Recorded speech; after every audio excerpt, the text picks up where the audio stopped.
So community safety now means sneaking into my cabin and swapping out my locks while I'm away? Brilliant. Apparently, the new HOA president fancies herself the star of a true crime saga titled How to Get Sued in 10 Dumb Moves. First, she slaps me with fines for non-compliant patio chairs, then for excessive acorns on my lawn. Next, she's parading around with a clipboard like she's head of the FBI's lawn patrol. The kicker? A note slapped on my door. We've upgraded your locks for your safety. My safety, please, hang tight. This tale's got betrayal, sabotage, and a downfall juicier than a reality TV finale. Drop a comment if you've battled a nosy neighbor or just crave HOA chaos. I'm Ethan Ramsey, and until recently my life at Silver Pine Haven in Idaho was my dream come true. After years drafting soulless skyscrapers for a Boise firm, I broke free to chase my passion, designing eco-conscious cabins that blend with nature, not bulldoze it. Silver Pine Haven was my utopia, a cluster of high-end cabins cradling a crystal lake, framed by mountains that felt like sentinels. Neighbors were warm but minded their own business, and the HOA kept rules fair to preserve the area's wild beauty. That is, until Vivian Caldwell snagged the HOA presidency 3 months ago, campaigning on protecting property values and safeguarding our environment. Her victory speech, delivered on a rickety stage by the lake, is burned in my mind, her jet black hair in a chaotic bun, decked in a loud paisley dress that screamed thrift store reject, paired with overdone mascara. Silver Pine Haven must stay a premier destination, she bellowed, her voice echoing.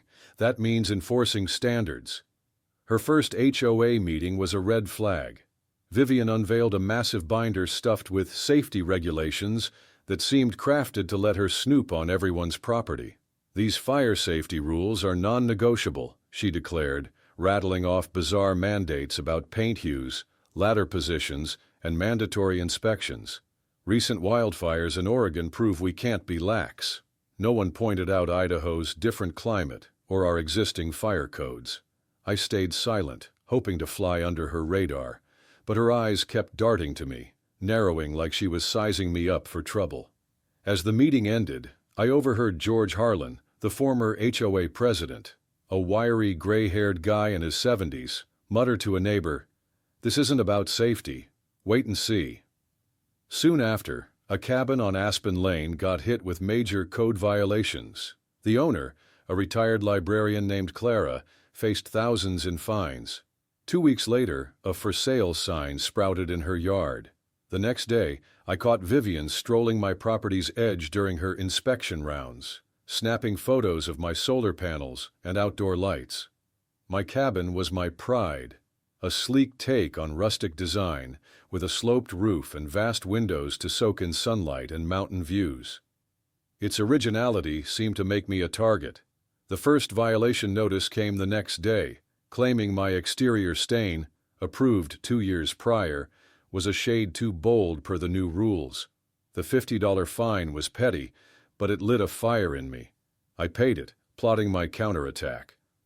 That evening, George knocked on my door as the sky turned pink. "Saw Vivian scoping your place," he said, cutting to the chase. "Be careful, Ethan. That cabin fire on Birch Road last month?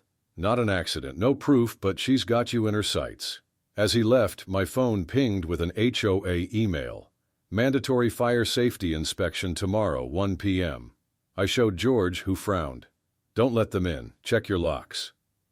As he vanished into the dusk, I spotted a figure in the trees, Vivian, her dark hair glinting, phone raised like she was filming me. When our eyes locked, she didn't flinch. She just smirked and sauntered off, leaving me chilled despite the warm night. The next morning, I ditched my design work to research Idaho HOA laws. Vivian was way out of line. HOAs could enforce exterior rules but needed consent or clear danger for interior inspections. I fired off a polite email declining the inspection, citing state law and HOA bylaws, then called Nora Bennett, a neighbor and county prosecutor. "Ethan, I've been waiting for your call," Nora said when I explained. "Vivian's been ruffling feathers all over the retreat. I'm digging into her background. Something's off about her sudden obsession with this place." She promised discretion but urged caution. Document everything. Get cameras if you don't have them. I was already ordering a top-tier security system as we spoke. That afternoon, another violation notice arrived, claiming my porch railing was an inch too low, demanding a $400 fine. It was absurd. My railings were code compliant and inspected 2 years ago. Instead of paying, I prepared to fight it at the next HOA meeting, compiling photos and permits. George texted me that night, "Emergency HOA meeting tomorrow, 11 a.m., big vote." The timing was suspicious, midday when most residents worked. Only 10 showed up, 7 of them Vivian's cronies. The agenda? A new rule banning unauthorized surveillance on properties. Vivian, in a blinding tie-dye blouse, ranted about invasive cameras violating privacy, shooting me a glare. The rule passed 6-4, with me, Nora, George, and one other dissenting. As the group scattered, Vivian cornered me, her overdone makeup inches from my face. "I know your game, Ramsey," she hissed. "If you can't follow standards, maybe it's time to sell." I forced a smile. "I care about this community, Vivian. That's why I'm documenting everything now." That night, I installed my security system. Hidden cameras, motion sensors, thermal detection, all feeding to cloud storage and my phone. I placed one obvious camera by my door as a decoy, hiding the rest in light fixtures and birdhouses. My hands shook as I wired the last connection, anxiety gnawing at me. This cabin was my dream, my portfolio, my haven. The idea of it being targeted made my gut churn. The next day, my system caught Vivian and 2 HOA allies snooping around my cabin while I was grabbing coffee. They photographed my windows and lingered by my door. Back home, I found faint scratches on my lock. Someone had tested it, clumsily. Then a text from an unknown number. "Watch out. Larson's cabin burned after a lock change. Check yours now." I froze, recalling the fire blamed on faulty wiring 2 weeks prior. That night I barely slept, glued to my security feed. By morning, I was at Nora's cabin, a cozy place lined with legal tomes. Showing her the footage and lock marks, she said, "They're moving fast." She pulled out a file. Vivian worked for Summit Realty Partners, a firm buying up lakefront land for a mega resort. They want to raise our cabins. My stomach dropped. "So she's forcing sales by making life hell?" Nora nodded. "And in her last community in Washington, 4 fires hit cabins that wouldn't sell. Never proven, but—" Nora advised against calling the sheriff without proof, but urged me to fortify my security. I added micro cameras to my locks and a backup power supply. My work suffered as I obsessively checked feeds, jumping at every alert. Sleep became a memory, George's warnings looping in my head. I didn't confront Vivian.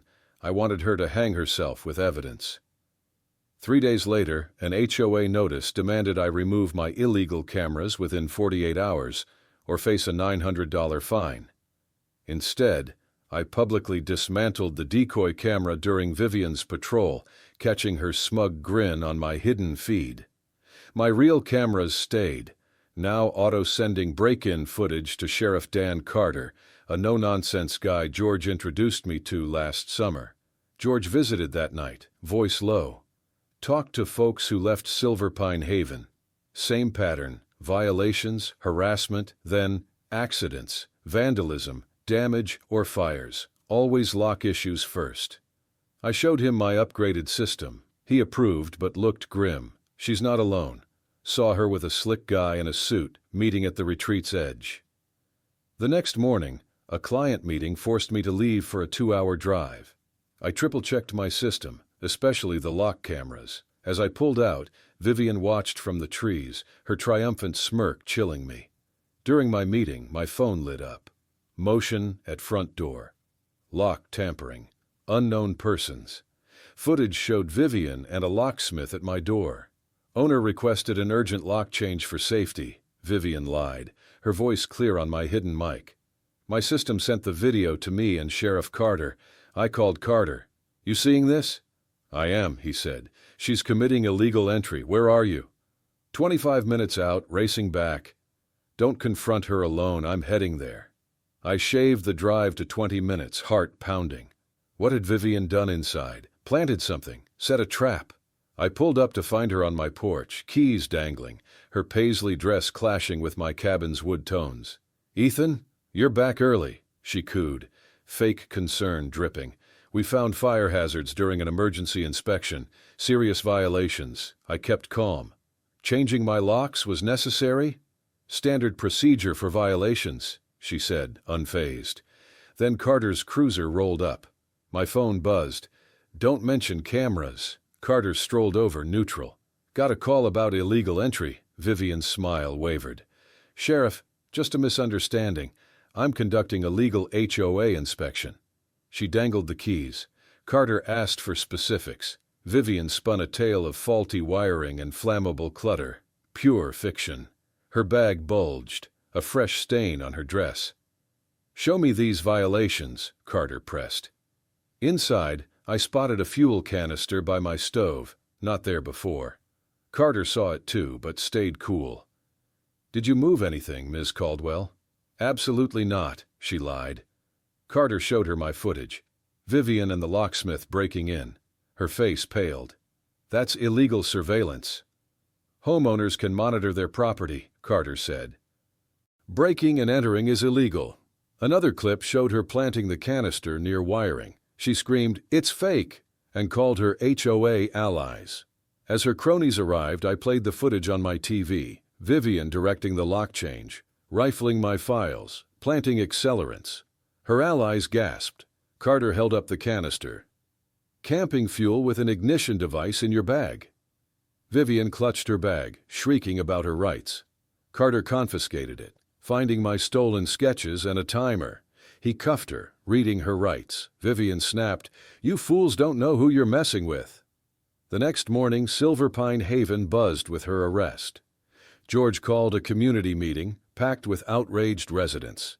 He revealed Vivian's ties to Summit Realty, aiming to bulldoze our homes for a resort.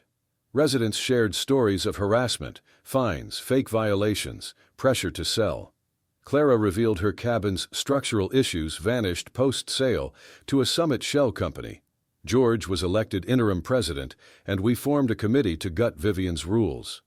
Nora warned me privately, "Summit won't quit." Sheriff found duplicate keys and fire investigation guides in Vivian's cabin. That afternoon, I helped George install cameras, explaining my layered security approach. He suggested I consult for neighbors, and soon I was sketching affordable systems. That night, my system caught Victor Lane, an HOA ally, creeping near my utility box. Floodlights froze him. He fled. Carter got the footage. Next day, Nora revealed Victor and another ally, Elise Morrow, had fled after Summit-linked payments surfaced. We formed a security committee, and I led resort-wide safety upgrades. A week later, Carter and Nora showed me evidence tying Vivian to 3 fires in other communities, following Summit's playbook: harass, stage accidents, force sales. Vivian faced felony charges. Victor and Elise were on the run. Summit claimed ignorance, but Nora pushed a multi-state investigation. Silver Pine Haven transformed. Neighbors connected. Suspicion faded. I helped secure homes, redesigning common areas for safety and beauty.